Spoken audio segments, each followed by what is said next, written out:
This is Talk Business and Politics with Roby Brock. Elected to his post in November 2014, 2nd District Congressman French Hill is in his first term representing the largely central Arkansas congressional district. He joins us in studio for a conversation. Welcome to you, my friend. Good to see you. Rob, good to be with you. Thanks for the invite. Yeah, well, hey, how's Washington treating you? It's busy. It's actually been, I think, positive in the last few months in the sense that we've gotten a few things done after long waits. Give me a couple of things that you think you've gotten done. Earliest start to the appropriations process since 1974 in both houses. A budget passed by both houses, first time in about 6 years. We solved the so-called sustained growth rate doc fix, part of Medicare, has never been dealt with by Congress in 17 years. That was dealt with.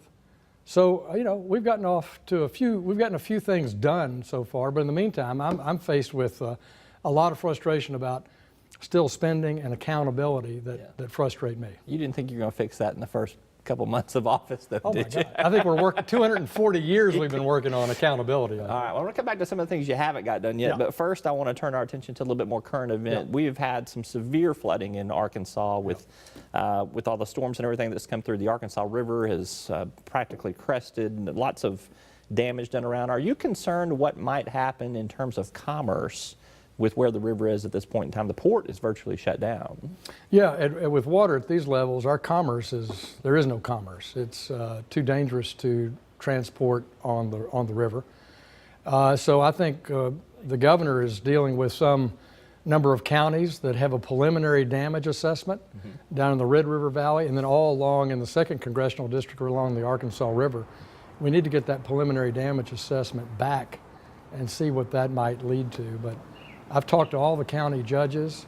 I've looked at the flooding, and I want to try to be as helpful as we can after we find out where we go from here. Once you get some of those assessments, you anticipate that there will be some additional congressional spending to help mitigate some of the damage that is there? I think we need to see the preliminary damage assessment and see if these actually become federal disaster, and then what fits. If it's mostly agricultural land, there may be modest little things to do, but I want to see those assessments, and then I'll try to be as helpful as I can to our county judges and the governor. All right, another big debate in Congress deals with a different form of infrastructure, and that is highways right now.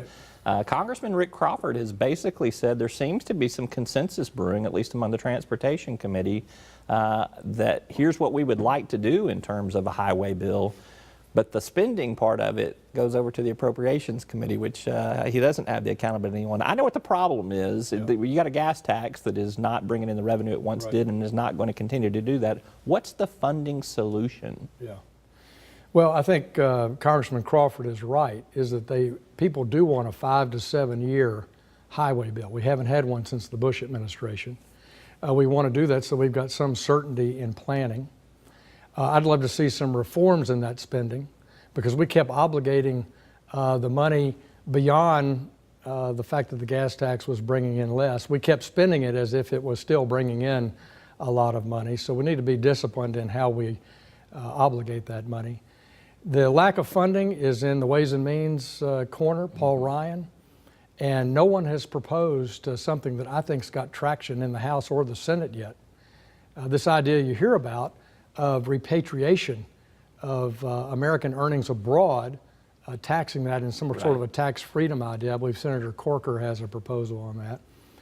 I really don't think that has legs, because it was tried back in, I think, 2005, and no money came in from it. And so I don't know that that's a viable issue. So I'm afraid we're going to continue in this short-term matter. We need a permanent long-term infrastructure bill. I'm one of 100 House members that signed a letter to that effect, and I hope I can be a constructive contribution to a solution there. So I kind of hear you saying that there's really not any real obvious solution out there right now. I mean, I have not seen it on the funding side.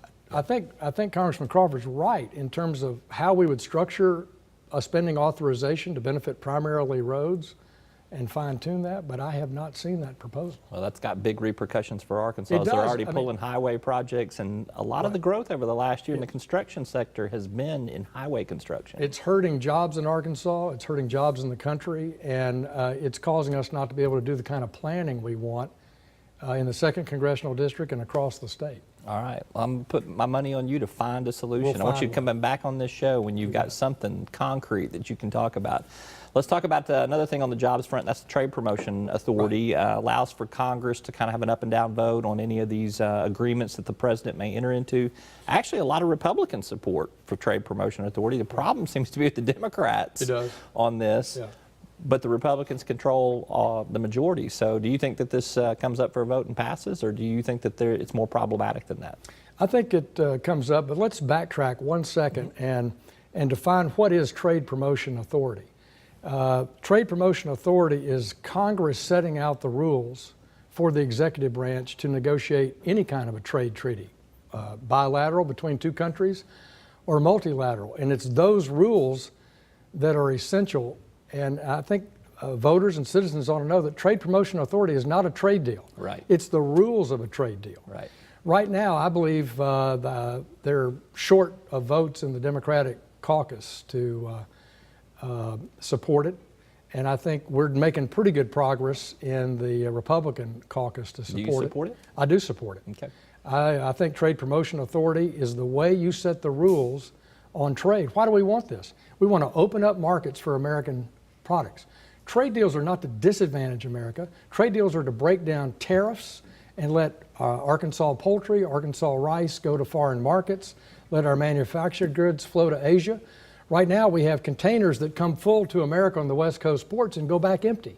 We want to ship things back, and those deals are, I think, essential to the 38 million people that are employed by trade here in the U.S. All right, you found something on a shelf when you went up to Congress here. It was actually over in the Senate, but I think you brought it over to the House. It's the Golden Fleece Award. So I think Senator Proxmire's big to-do several years ago. You're bringing this award back. It's to find wasteful government spending and to highlight it, basically. Right. Where did you come up? I mean, I know where you came up with the idea for it, but how come somebody else didn't pick up the mantle and run with it in the interim here? Well, Bill Proxmire was an inspiration to me when I was in my 20s. He was the senior Democrat from Wisconsin. I worked on the banking committee staff. And I love this idea because it humanizes government waste. We've got to get spending under control and accountability in government. And the way to do that, I think, is to tell stories and point it out.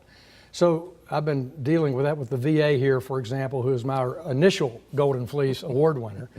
And I encourage our viewers to email me at goldenfleece@mail.house.gov or at hashtag Golden Fleece Oversight and give me ideas on what they're seeing on wasteful government spending, because it's emblematic of how you change federal policy if you can point out deficiency in how we spend our All right, I got about 30 seconds left, so you're going to get off the hook easier on this one. Export-Import Bank, big debate in Congress going on right now. Yep. Where do you stand on reauthorization of this? Right now, I haven't made up my mind about how I feel about reauthorization of the bank. The bank clearly is broken and under a critical assessment in both houses of Congress. How can it be effective and yet not be essentially providing credit to people who are already credit worthy and don't need the help? How do you assess between what it does for large business and small business? And we had our first hearing this past week that I attended. And over the next few weeks, I'm talking to people and finding out what I think is the right course of action for the future of the XM. I'll do whatever I think is in the best interest of our district and our country. All right, open-minded or neutral at this point in time. Exactly. All right.